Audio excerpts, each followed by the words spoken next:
Barbados gets its first female prime minister following an unprecedented election landslide. Our top story in Caribbean Newsline for Friday, May 25. From the CMC News Center in Bridgetown, I'm Ricardo Roberts. Good evening. Thanks for joining us. The Barbados Labour Party, BLP, and its leader, Mia Mottley, created double history in Thursday's general elections, hours after the former opposition became the first party to win every last seat in Parliament. Mottley was sworn in as the country's first female prime minister on Friday. The veteran politician took the oath of office before the island's female head of state, Governor-General Sandra Mason, in a ceremony that also saw Dale Marshall being sworn in as Attorney General. Mottley is expected to name the rest of her cabinet over the weekend, although the outcome of the general elections has put her in history's pages. The new Prime Minister urged supporters not to gloat as she called for a united Barbados to face the country's many challenges. And she promised that even without an opposition in Parliament, her administration would act responsibly. CMC's Peter Richards has more. I, Mia Mottley, do swear that I will be faithful and bear true allegiance to Her Majesty Queen Elizabeth II, her heirs and successors according to law. So help me God. I, Mia Mottley, being appointed Prime Minister, do swear that I will, to the best of my judgment, at all times when so required, freely give my counsel and advice to the Governor-General or any other person. It took less than a minute for the 52-year-old attorney to be sworn in as the first female Prime Minister of Barbados. The historic feat followed the May 24th general election, where Mottley led her Barbados Labour Party, the BLP, to a complete sweep of the 30 seats that were at stake in the Parliament. In the process, she condemned Frundle Stewart, who was seeking to lead his Democratic Labour Party, the DLP, to an unprecedented third consecutive term in office, to a footnote in Barbados's political history. The Queen Counsel, who herself had racked up a number of firsts in the Barbados political landscape, nonetheless praised Stewart for his services to the island during his tenure, while reminding the nation that the victory on Thursday belonged to the people of Barbados. This victory is not mine. This victory is not the Labour Party's. This victory is the people of Barbados's victory. This truly has been the people's campaign. And I've said that to you all along as we started the process 4 years ago of rubbing shoulders and hosting the people's assemblies. And this must be our legacy to the people of Barbados, to give you back your government and governance. The priority for the new government will be to deal with the ailing economy, and Prime Minister Mottley has already indicated that she will make available to the public the latest report on the International Monetary Fund, IMF, on the island. We have also committed, my friends, to relieving the noose of taxes from amongst your necks. For we recognize that if this economy is to grow again, then Bajans must have access, Clyde, to greater disposable income. And we gave you a commitment that within the next few months, that will be business number one for us. And as of next week, we convene the mission-critical team to deal with the South Coast Sewage Project. Barbados cannot be seen as a country that lays and plays, does nothing, while sewage flows on our streets and into our waters, because this is not who we are, and we cannot pay our bills if we allow this situation to continue. Former Prime Minister Stewart took full responsibility for the crushing defeat suffered by the DLP. And therefore let me unhesitatingly and unequivocally and frankly accept full responsibility for the defeat of the Democratic Labour Party in this election. And let me assure all the party members, of course, that we govern in very challenging circumstances. No previous government of Barbados has had to govern in circumstances quite like the circumstances in which we have had to govern, because these circumstances have not existed at any other time in the 21st century. Stewart, who entered elective politics in 1994, said the May 24th general election would have been his last, regardless of the results, and that he would assist the party as it moves to find a replacement. For the time being, of course, I think we have to, because we have to sit down and talk some issues through, and because we do not have to look, if present trends continue, to appoint a leader of the opposition for Parliament, it may be necessary for me to preside as far as possible over the transition to a new leader. Now, far be it from me to arrogate to myself the right to determine who should succeed me as political leader. I leave that entirely to the party and to the other actors in this political drama. Friday was declared a half-day holiday to allow supporters from both sides to let off steam after 4 weeks of campaigning. It perhaps served as a reminder that in the Parliament of Barbados there will be no official opposition, at least for the next 5 years. Peter Richards, CMC News, Bridgetown, Barbados. Meanwhile, Motley used her victory speech to assure Barbadians that her party intends to keep all of the promises in its election manifesto. Guided by this mandate, which is overwhelming, we are conscious that we have to get to the task immediately. And in our manifesto, we set out the difference between things that are mission critical and things that are transformational. Mission critical simply means we have no time but to get to the task. And there are few that I remind you of tonight, even though the morning is early. One, we have to reverse the rapid decline in our foreign reserves as a matter of urgency as we go forward to pay foreign debt this month. And we have to deal with our debt. Against this background, we shall release today the IMF Article 4 report so that Barbadians may see an independent assessment of where we truly are. And congratulations are coming in from the region for Motley and the BLP. In his message, President of Jamaica's Opposition People's National Party, Dr. Peter Phillips, said the BLP's return to power signaled the desire of the people of Barbados for change, renewed hope, the reinvigoration of CARICOM, and a strong collective Caribbean voice in the global community.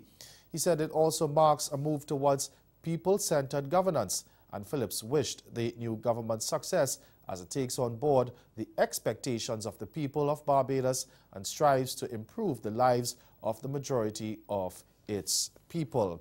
The PNP gave Jamaica its first female Prime Minister in Portia Simpson Miller. The only other female leaders in the region has ever had were Dame Eugenia Charles of Dominica, Janet Jagan of Guyana, and Trinidad and Tobago's Kamla Bussard-Bessessa. And well, Bussard-Bessessa says Motley's victory serves as an inspiration to women and girls everywhere. She described the new Barbadian leader as a trailblazer in women's political participation and leadership. In a press release issued on Friday, the Trinidad and Tobago opposition leader noted the significance of Motley's victory not only as Barbados' first female prime minister, but also in capturing all 30 contested seats in the elections. Now, Bussard-Bessessa told Motley, quote, You have built a formidable record in the political arena, and your determination to succeed, your acumen and strengths of spirit are admirable." End quote. She expressed the hope that Motley would continue to demonstrate good judgment and discharge her duties effectively to the benefit of Barbados. A tropical storm forms just under a week before the official start of the Atlantic hurricane season. We'll have the details after the break. Follow your heart to the 22nd Annual St. Kitts Music Festival from June 27 to July 1st, 2018. Featuring Kester Band, Sifa Logi, Small X Band, Nyla Blackman, and Betty Watt. Also, Patti LaBelle, Dijon, New Vibes International, Rhythm of the Beat, and Wayne Wonder. Spice, August Alsina, Aishona, Byron Messiah, Dasha, Shaka Dimas, and Pliers, and Miss Lauren Hill. Save the date and book now for the 22nd Annual St. Kitts Music Festival, an experience like no other.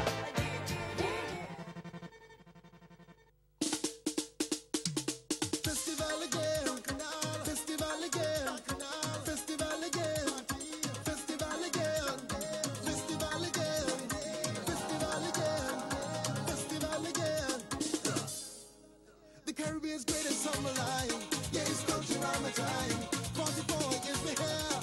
I know you love it here. Troops and festivities. We love the Caribbean. Take all night, no time to sleep. Emancipate with we. Red food and folklore. Culture around the 44. Red food and folklore. Welcome to our island shore. Red food and folklore. Entertainment to die for. Red food and folklore. Culture around the 44. The Career Development Institute's Caribbean Rising Stars in Beauty competition determines the best and most talented in hair, makeup, nails, or barbering. Win a scholarship and prizes worth more than $5,000. Build your clientele and expand your business. Upload 4 photographs of your best work to our email address. Watch the public vote on our Facebook page. Join the winners at the prestigious Lloyd Erskine Sandiford Center for a live finals competition. Email careerdevelopment.institute@yahoo.com. The Career Development Institute, bringing the best in regional beauty together.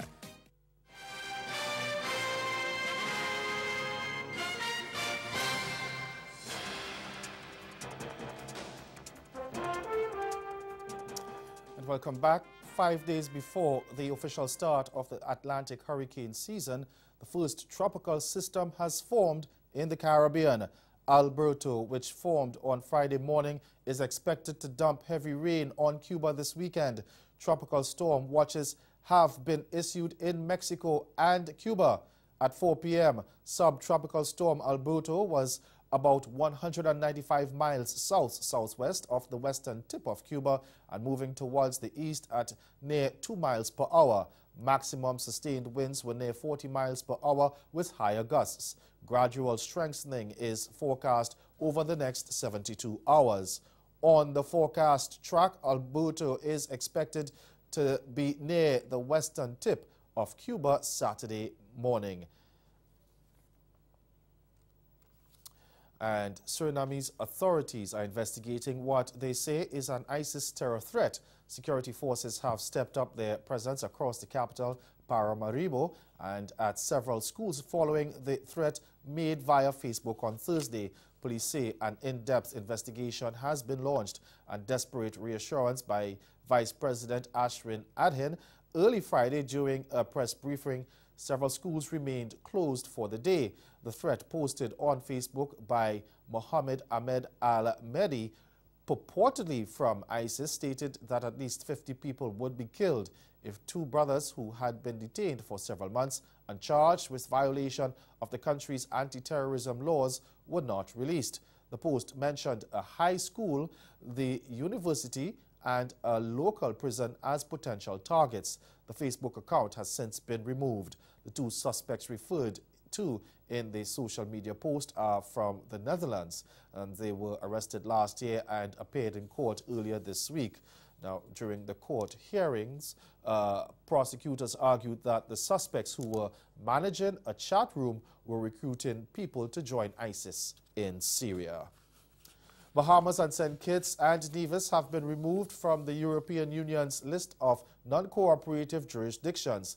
The EU Council said the two Caribbean nations would instead be placed on the list of jurisdictions that have undertaken sufficient commitments to reform their tax policies. It said they have made commitments at a high political level to remedy EU concerns, and the Council said the implementation of those commitments would be carefully monitored by the working group responsible for the listing process. Trinidad and Tobago and the U.S. Virgin Islands are the remaining Caribbean nations on the list of non-cooperative jurisdictions. Jamaica's opposition spokesperson on science and technology has raised concerns about sections of a data protection bill that is now before a joint select committee of both houses of Parliament. Some of Julian Robinson's concerns surround the type of powers the proposed Information Commission should have. TVJ's Kirk Wright reports. First off, Julian Robinson says the opposition supports the data protection bill, but pointed to what he describes as gaping holes that need to be fixed.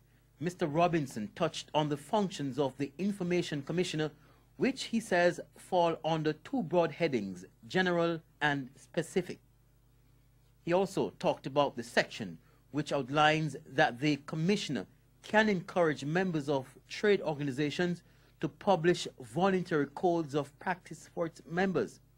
These are just two examples of the far-reaching responsibilities that the Commissioner has. We on this side of the House take the view that with such great responsibility and with the potential to impact on the lives of every Jamaican, the provisions as they exist in Section 4, subsection 4 of the bill cannot stand. Subsection 4.4, which is equivalent to the wording of Section 5 of the Contractor General Act, and Section 94.6 of the Constitution, which deals with the office of the DPP, provides in effect that the Information Commissioner is not answerable to any other institution or person within the Jamaican state. Mr. Robinson gave the opposition's perspective on what should otherwise be obtained. How do we propose to achieve the balance between independence and accountability? One option, which is the traditional one, is to impose a mandatory duty on the Information Commissioner to file annual reports to Parliament, as is now required by the Public Defender, the Contractor General, and other commissions of Parliament. Of concern as well is the provision in the bill that could force media workers to reveal their source of information. So if I am, for example, the source of a story, I'm the data subject, I have the right to ask the data controller, in this case it would be the journalist, to reveal to me the source of their information or that story on me. Now what that does is it in effect would break the principles of privacy and confidentiality.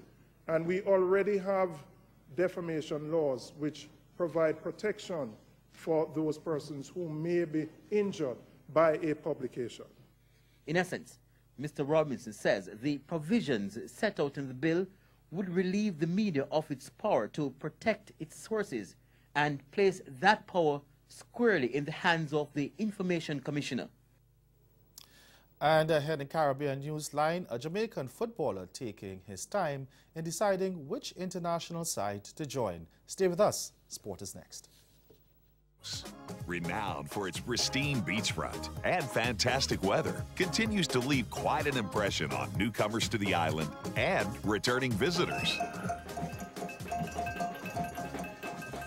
The Caribbean island, quite popular as a vacation hotspot, is not only beautiful due to its natural aesthetics. The island of Barbados continues to grow in popularity because of unique connections developed with our people, our culture.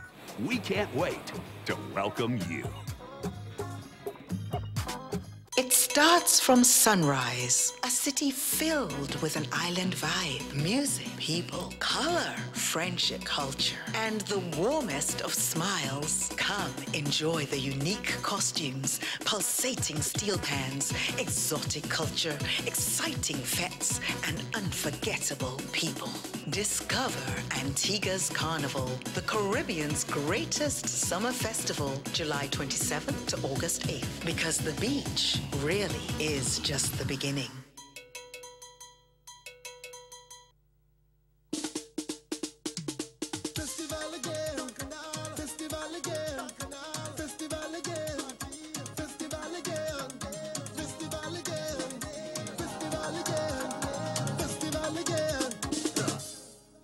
The Caribbean's greatest summer line. Yeah, it's country around my time. 44 gives me hair. I know you love it here. Troops and festivities. We love the Caribbean. But all night, no time for sleep. Emancipate with me. Red food and folklore. Culture around the 44. Red food and folklore. Welcome to our island shore. Red food and folklore. Entertainment to die for. Red food and folklore. Culture around the 44.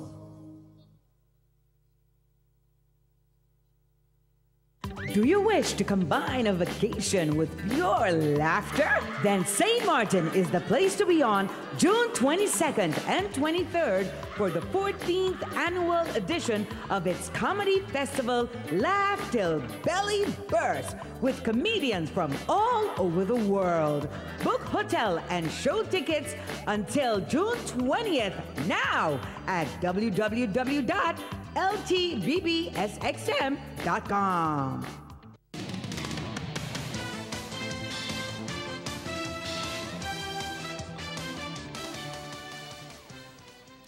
Football tops our weekend sport. Jamaica under-23 striker Leon Bailey says he will not be pressured into making a decision about which international side to join. Several international teams are eyeing big money moves for the Jamaican. He spoke with TVJ's Eye on Sports with Jermaine Brown. Leon Bailey says he will not be pressured into making a decision on his international career as to which country he'll play for, and that includes the Reggae Boys. Jamaica aside, the 20-year-old winger has been linked to representing England, Belgium, Germany, and even Malta. But Bailey is remaining tight-lipped about where he'll pledge his allegiance in international football. And you are a young player with huge expectations on your shoulders as it pertains to even your country. Do you feel like sense of pressure as you go about your business in Europe and even back home, the whole issue of Jamaica and what will we see Jamaica, Leon in the black, green and gold? First of all, I don't like pressure, so I don't tend to let myself feel pressured. So I tend to do my thing, knowing in the back of my head I have a lot of responsibility with a lot of people looking up to me. So I tend to work hard and just do what I have to do so that I don't feel pressured by anything. But while Bailey, who is home on vacation, remains coy about the matter, his father and agent, Craig Butler, says although not selected for England's World Cup squad, Bailey remains on the English radar. In conversation with England, Right. there's possibilities for them to play for other countries, but the reality is our heart will always remain in our homeland where we love. Guyana's senior women's football squad, the Lady Jaguars, managed a draw with Bermuda in their opening match of the CONCACAF Caribbean qualifiers. It was the first of a doubleheader in Guyana, which also saw Barbados beating Suriname by 2-1. HGP's Colvin Abrahams took in the action between Guyana and Bermuda and filed this report. Bermuda won the toss and took first control of the ball at the opening of the game. It was not long after the game opened that Bermuda's Tia Lindo scored the first goal in the 5th minute.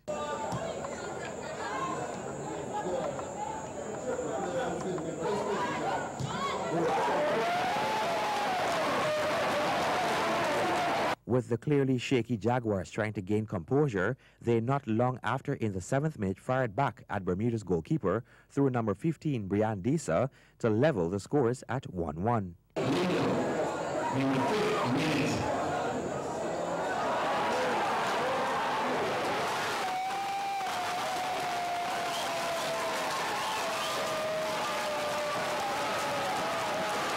The teams continued their fierce battle until the 16th minute when Lindo struck again at the Lady Jacks goalkeeper. As the rain came just before the whistle in the first half, the scores were Bermuda 2, Guyana 1. The rain cleared at the opening second half of the encounter. The teams came back vibrant, and the once loose Guyana team seemed to have gained some extra courage during the break. Camille Hazelwood of the Guyana team scored their second goal in the 58th minute and leveled the playing field to set the scores at 2-2.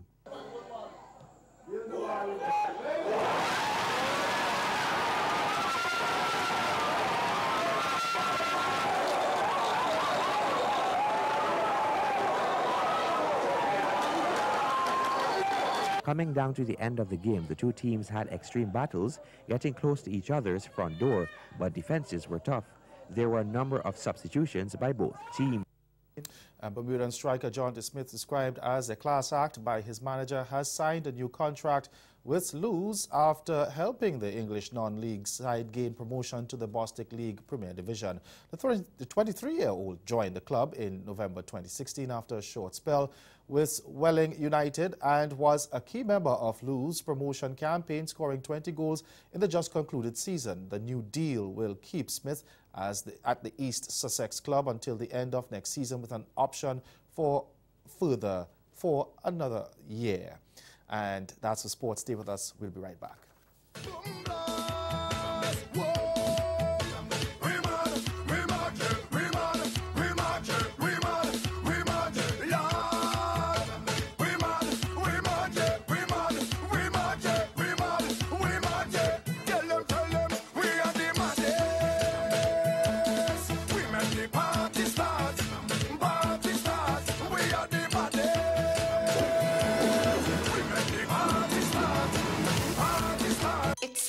From sunrise, a city filled with an island vibe, music, people, color, friendship, culture, and the warmest of smiles. Come enjoy the unique costumes, pulsating steel pans, exotic culture, exciting fetes, and unforgettable people.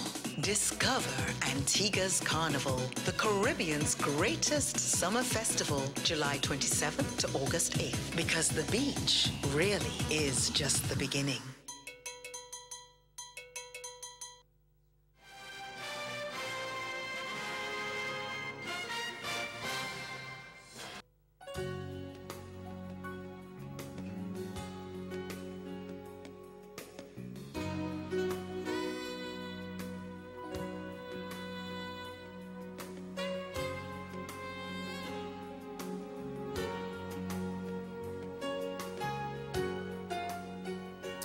Again, the major developments of this day: Mia Mottley sworn in as the country's first female prime minister after a landslide election victory by her Barbados Labour Party. And in sport, Jamaica under-23 striker Leon Bailey says he won't be pressured into making a decision about which international side to join. That's Caribbean Newsline. Join us again on Monday for another major newscast. Good night.